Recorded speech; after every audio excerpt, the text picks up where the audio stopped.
जब भी दुनिया में मेगा प्रोजेक्ट्स की बात होती है तो ज्यादातर लोगों के दिमाग में एक ही नाम आता है, चाइना। लंबी लंबी सड़कें, पहाड़ों को चीरते एक्सप्रेसवे और जमीन के नीचे दौड़ती ऊर्जा लाइनें। चीन को सालों तक इसकी वजह से ही माना गया और जाना गया। लेकिन अब कहानी बदल रही है, क्योंकि केवल अब चीन नहीं बल्कि इंडिया भी उसी रफ्तार से, बल्कि कई मामलों में उससे भी तेज आगे बढ़ रहा है।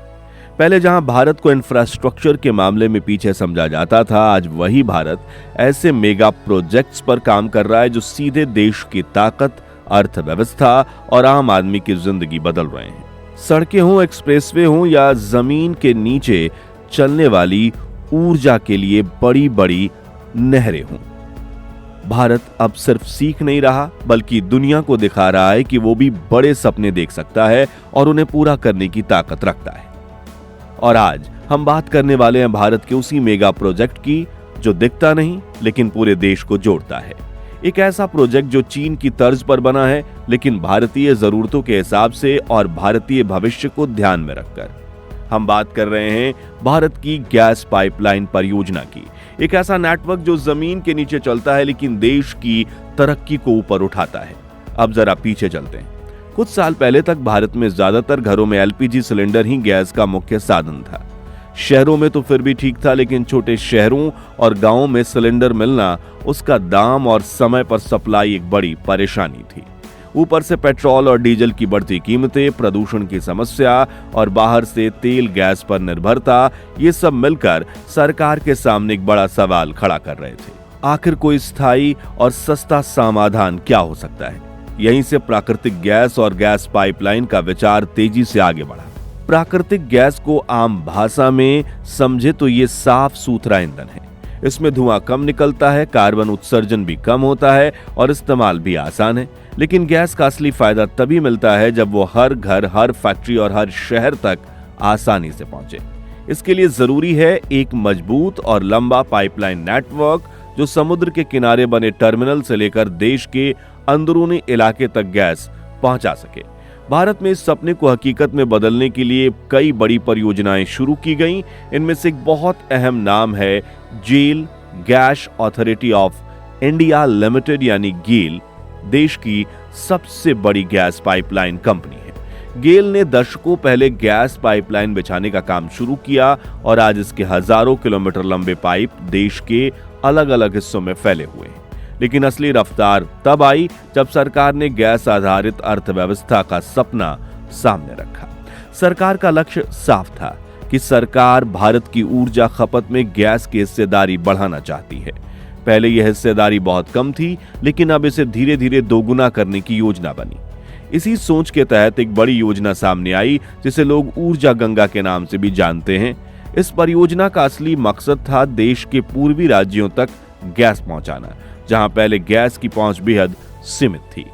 इस परियोजना के तहत जगदीशपुर, हल्दीहा, बोकारो, धामरा पाइपलाइन बनाई गई। नाम थोड़ा लंबा है लेकिन काम उससे भी बड़ा। उत्तर प्रदेश के जगदीशपुर से शुरू होकर यह पाइपलाइन बिहार, झारखंड, पश्चिम बंगाल और ओडिशा तक जाती है।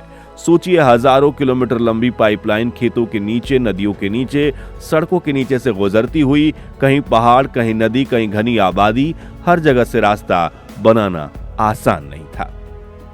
अब आप सोच रहे होंगे कि आखिर ये पाइपलाइन जमीन के नीचे ही क्यों बिछाई जाती है? इसका जवाब बहुत सरल है। ऊपर बिछाने से सुरक्षा का खतरा होता है, जगह भी ज्यादा घेरती है और दुर्घटना की संभावना भी बढ़ती है। जमीन के नीचे पाइपलाइन सुरक्षित रहती है, मौसम का असर कम होता है और लोगों की रोजमर्रा की जिंदगी भी प्रभावित नहीं होती। लेकिन इसके लिए खुदाई, तकनीक और सटीक योजना की जरूरत पड़ती है। भारत की गैस पाइपलाइन परियोजना में आधुनिक तकनीक का खूब इस्तेमाल किया गया। पाइपलाइन में इस्तेमाल होने वाले स्टील पाइप बहुत मजबूत होते हैं।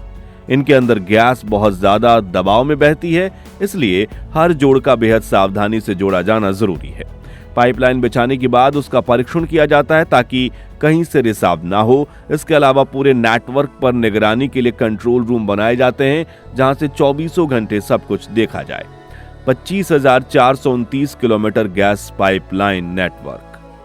अगर सबसे पहले गैस पाइपलाइन नेटवर्क की बात करें तो आज भारत का operational natural gas pipeline network 25,400 29 kilometre से भी ज्यादा लंबा हो चुका है। इसका सीधा मतलब यह है कि देश के अलग अलग हिस्सों तक गैस पहुंचाने का रास्ता अब और मजबूत हो गया है। पहले गैस कुछ सीमित इलाकों तक ही आसानी से पहुंच पाती थी, लेकिन अब सरकार का लक्ष्य है कि पूरा देश एक नेशनल गैस ग्रिड से जुड़ जाए। यही वजह है कि सिर्फ यही रुकने के बजाय अभी 10,459 किलोमीटर नई गैस पाइपलाइन पर काम चल रहा है। जब ये पाइपलाइन पूरी होंगी तो छोटे शहरों, कस्बों और दूर दराज इलाकों तक भी गैस पहुंचना आसान हो जाएगा। इससे उद्योगों को फायदा होगा, बिजली उत्पादन बेहतर होगा और सबसे बड़ी बात कि प्रदूषण कम करने में मदद मिलेगी, क्योंकि गैस एक साफ ईंधन है। अब सवाल उठता है कि गैस तो पहुंच गई, लेकिन क्या हर जगह इसकी कीमत एक जैसी होगी? पहले ऐसा नहीं था। अगर आप किसी दूर के राज्य में रहते हैं तो गैस की ढुलाई का खर्च ज्यादा होने की वजह से कीमत भी ज्यादा चुकानी पड़ती थी। इसी समस्या को खत्म करने के लिए one nation one grid one tariff प्रणाली लागू की गई। आसान भाषा में कहें तो अब गैस को एक जगह से दूसरी जगह पहुंचाने का किराया लगभग पूरे नेटवर्क में एक जैसा रखा गया है। करीब 90% पाइपलाइन नेटवर्क पर यह नियम लागू हो चुका है। इसका फायदा ये हुआ कि दूर दराज के इलाके में रहने वाले लोगों पर भी अब महंगी गैस खरीदने का बोझ नहीं होगा। यह कदम न सिर्फ बराबरी लाने वाला है, बल्कि आम लोगों की जेब पर बोझ कम करने वाला है। अब बात करते हैं रसोई गैस की, क्योंकि देश के करोड़ों परिवारों के लिए यह सबसे अहम मुद्दा है। सरकार का साफ लक्ष्य है कि हर घर तक साफ ईंधन पहुंचे, ताकि महिलाएं धुएं से भरे चूल्हों से मुक्त हो सकें। प्रधानमंत्री उज्ज्वला योजना के तहत यह सपना काफी हद तक पूरा होता दिखाई दे रहा है। दिसंबर 2025 तक इस योजना के लाभार्थियों की संख्या करीब 10 करोड़ 35 लाख पहुंच चुकी है। यानी इतने परिवारों के घर में अब एलपीजी गैस पहुंच चुकी है। फिर भी कुछ आवेदन बाकी थे और कुछ परिवार अब भी कवर से बाहर थे। इसलिए वित्त वर्ष 2026 में सरकार ने 25 लाख अतिरिक्त एलपीजी कनेक्शन देने की मंजूरी दी है। इसका मतलब है कि अब लगभग हर जरूरतमंद परिवार तक रसोई गैस पहुंचाने की कोशिश तेज हो गई है। सरकार ने सिर्फ कनेक्शन देने पर ही ध्यान नहीं दिया, बल्कि प्रक्रिया को भी आसान बनाया। पहले उज्ज्वला योजना के लिए अलग अलग तरह के स्वघोषणा पत्र भरने पड़ते थे, जिससे कई लोगों को परेशानी होती थी। अब इसे आसान करते हुए सिर्फ एक डिप्रिवरेशन डिक्लेरेशन लागू किया गया है। इससे आवेदन जल्दी पूरा होता है और ज्यादातर लोग बिना झंझट के योजना का लाभ उठा सकते हैं। जब प्रक्रिया आसान होगी तो असली लाभ जमीन तक पहुंचता है, और यही इस बदलाव की सबसे बड़ी खूबी है। लेकिन सिर्फ गैस कनेक्शन होना ही काफी नहीं, उसे भरवाना ही आम आदमी की पहुंच में होना चाहिए। इसी के ध्यान में रखते हुए सरकार ने उज्ज्वला योजना के लाभार्थियों की सब्सिडी रखी है। हर 14.2 किलो के सिलेंडर पर 300 रुपए सब्सिडी दी गई है, और ये सुविधा साल में 9 बार तक रिफिल कराने पर मिलती है। इसका असर साफ दिखा। जहां वित्त वर्ष 2020 में एक व्यक्ति औसतन साल में करीब 3 सिलेंडर ही इस्तेमाल करता था, वहीं वित्त वर्ष 2025 में यह संख्या बढ़कर 4.47 हो गई।